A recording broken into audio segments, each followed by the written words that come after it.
Hello everyone, Rahim this side. কাল গিয়েছিলাম ID hospital, যেটা আমাদের কলকাতা বেলেঘাটা, বিকজ আমার একটা ইঞ্জুরির জন্য গিয়েছিলাম।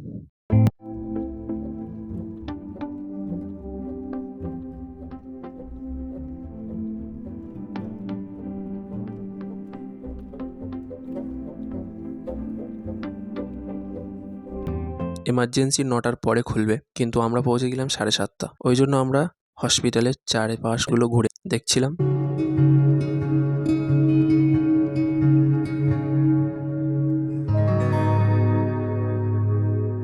এখানকার পরিবেশটা খুবই সুন্দর এবং নরম এবং পরিষ্কার পরিচ্ছন্ন।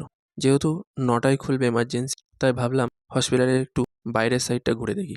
ইতিমধ্যে আমরা হসপিটালের উত্তর ধারে এসে পৌঁছে গিয়েছিলাম সুভাষ সরোবর, যেটা আপনারা সেক্টর 5-এর মেট্রো লাইনে যাতায়াত করতে দেখতে পান।